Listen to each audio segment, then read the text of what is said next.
Père, dans le nom de Jésus, nous te bénissons. Nous te rendons grâce pour ce moment merveilleux que tu as choisi, que nous puissions passer dans ta présence. La Bible me dit, il est bon, il est doux, que les frères et sœurs puissent passer un temps ensemble, car c'est là que tu déverses cette bénédiction. Mon Père, je te demande une chose, à ce temps que nous voulons partager ta parole, sois avec nous, assiste-nous, corrige-nous, Seigneur, car nous voulons t'écouter. Mon Dieu, que l'homme disparaisse et que toi tu apparaisses. Si l'homme parle, ces peuples ne trouveront pas la vie. Mais si toi tu parles, nos vies seront changées, nos vies seront transformées. Merci, merveilleux Saint-Esprit, pour ta présence qui est là, permanent et présent.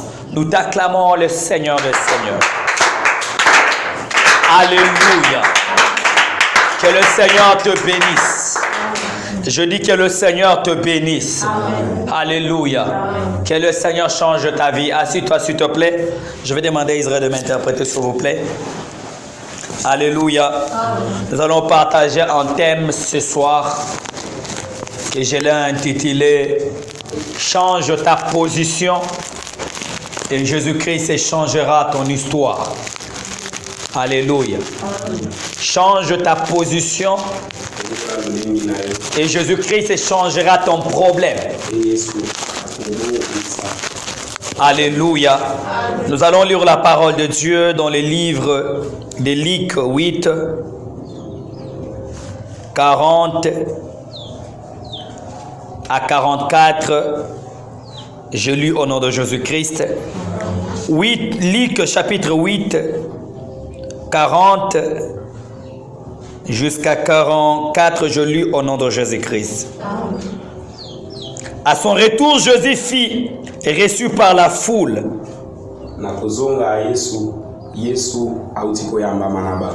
Car tout l'attendait. Et voici, il vint un homme nommé Jairus, qui était chef de la synagogue. Il se jeta à ses pieds et le supplia d'entrer dans sa maison, parce qu'ils avaient une fille unique d'environ 12 ans qui se mourait. Pendant que Jésus est allé, il était passé par la foule. Il était pressé par la foule. Or, il y avait une femme atteinte d'une perte de sang depuis 12 ans. Et qui avait dépensé tout son bien pour le médecin,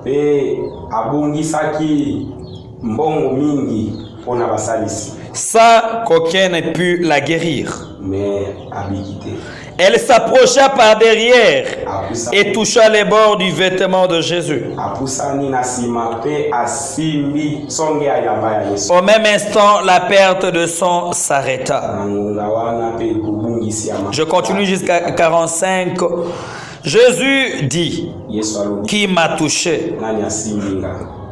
Comme tout s'en défendait, Pierre et ceux qui étaient avec lui dirent, Maître, la foule t'entoure et te presse, et tu dis qui m'a touché. Alléluia. Nous acclamons très fort pour cette parole. La Bible nous montre l'histoire de Jésus. Un jour, Jésus était attendu par la foule. Mais la Bible dit, il y avait un homme appelé Jairus. Cet homme avait perdu sa fille qui avait 12 ans.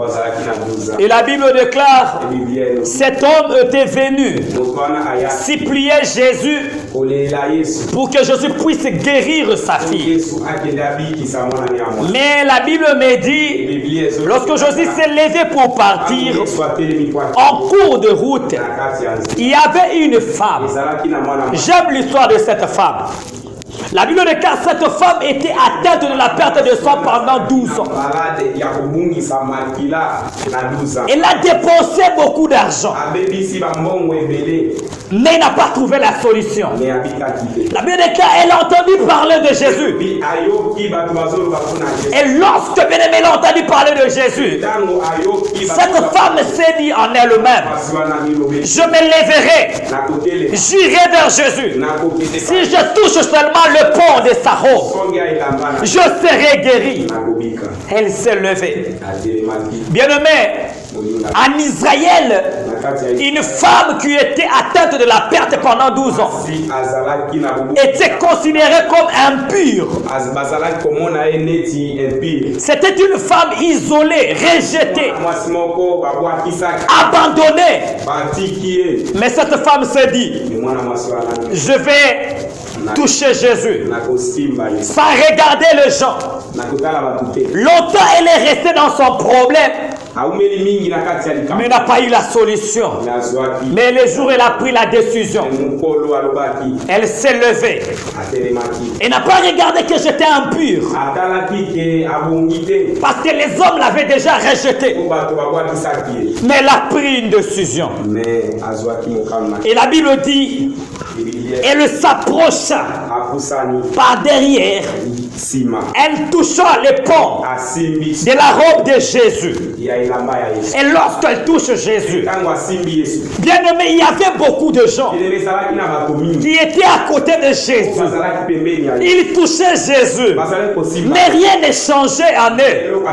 Mais cette femme, elle a touché Jésus. Jésus a senti que quelqu'un l'a touché. Ça veut dire quoi? Ça veut dire la femme a touché Jésus d'une façon particulière. Et lorsqu'il a touché Jésus d'une façon particulière, la Bible déclare, au même instant, la perte de sang s'arrêta. Alléluia. Ça veut dire quoi, bien-aimé? Quand tu viens dans la prière, il faut venir pas comme tout le monde, mais il faut venir d'une façon particulière, où tu t'es dit, je vais toucher Jésus dans ma prière. Tu ne viens pas pour le frère Gabriel, tu ne viens pas pour le frère Israël, tu ne viens pas pour la sœur Julie, mais tu viens pour ta vie, pour que le Seigneur change ton histoire. Cette femme a changé sa position. Longtemps, elle a été dans une position de faiblesse. Longtemps, elle a crié qu'elle était impure. Mais elle savait qu'il y a une personne qui ne la traitera jamais d'impure. C'était Jésus de Nazareth. Cette femme a reçu la guérison parce qu'elle a changé sa manière d'être. Elle a changé sa façon d'être. Alléluia. Beaucoup de personnes sont là, dans cette chambre haute. Vous aurez la délivrance les jours où vous prendrez la décision d'abandonner les mensonges, d'abandonner les vols, d'abandonner la masturbation, d'abandonner l'impudicité, d'abandonner, bien-aimé, le ténèbre.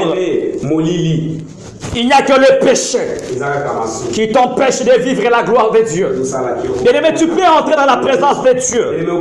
Si tu vis dans le péché, c'est le bruit que tu es entré de faire devant l'Éternel.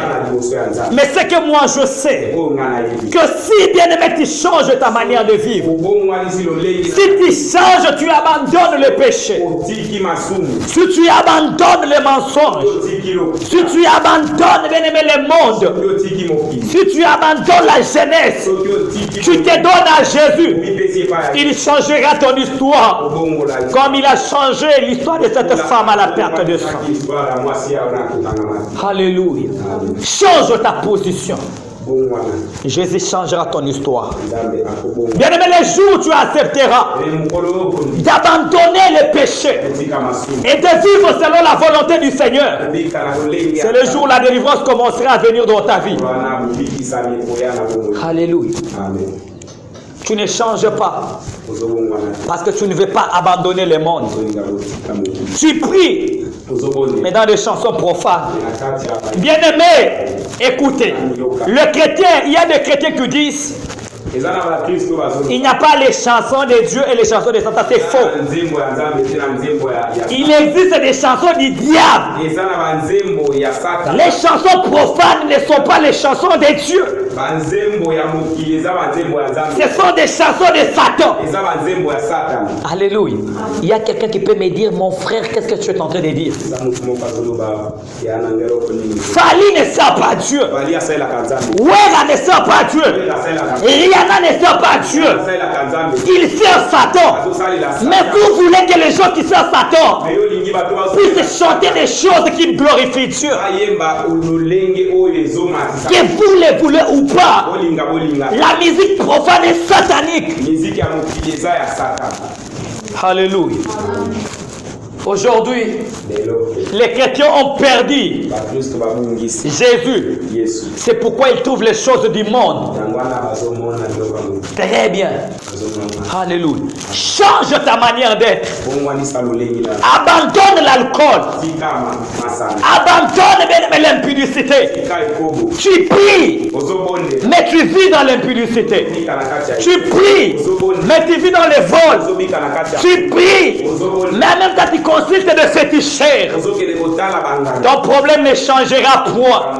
Les jours où tu prendras la décision de changer ton problème, de changer ta manière d'être, c'est le jour où Jésus commencera à agir dans ta vie.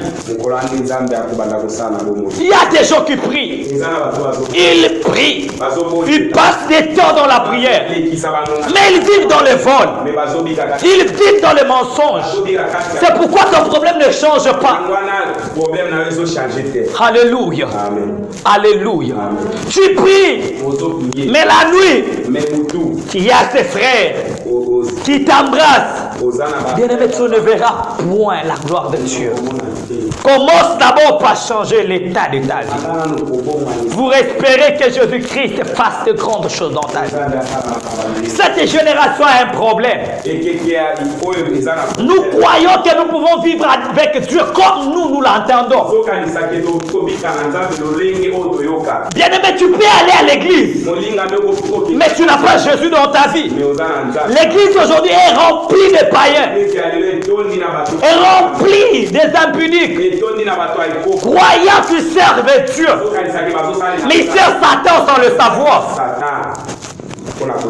J'aimerais décourager quelqu'un. J'aimerais te décourager. Si tu es ici, tu vis dans le péché, bien tu es en train de passer ton temps en vain. Tu prierais ici 10 ans, tu prierais ici 20 ans, mais ta vie ne changera pas. Si tu veux que ta vie change, commence par abandonner les péchés. Dieu est un Dieu saint. Alléluia. Alléluia. Abandonne le péché. Abandonne le péché et Jésus changera ta vie. Tu as un problème, tu t'es fait pleurer, tu cherches la solution, mais tu n'as pas encore abandonné les péchés. Tu veux comment que Dieu puisse intervenir. Alléluia. Change l'histoire de ta vie. Change la position de ta vie. Arrête de marcher dans le chemin que tu marches. Jésus changera ton histoire. Bien-aimés, nous tous, nous étions dans l'impudicité. Nous étions dans le vol. Nous étions dans le mensonge. Mais lorsque nous avons pris la décision de changer notre manière de vivre, aujourd'hui, Jésus-Christ a changé nos vies. Malgré le combat, nous savons que le Seigneur est au contrôle de nos vies. Malgré les attaques des ténèbres, nous savons que Jésus ne nous abandonnera point. Alléluia. Change ta manière d'être. Comme cette femme à la perte de sang qui a changé sa façon. Cette femme est restée longtemps dans les noirs. Elle est restée longtemps isolée. Elle est restée longtemps seule. Mais lorsqu'elle a pris la décision d'aller toucher Jésus, de sortir dans la solitude, elle a vu la gloire de Dieu. Donc si tu peux vivre la gloire de Dieu, si tu prends la décision d'abandonner la vie que tu mènes, que le Seigneur bénisse sa parole. Alléluia.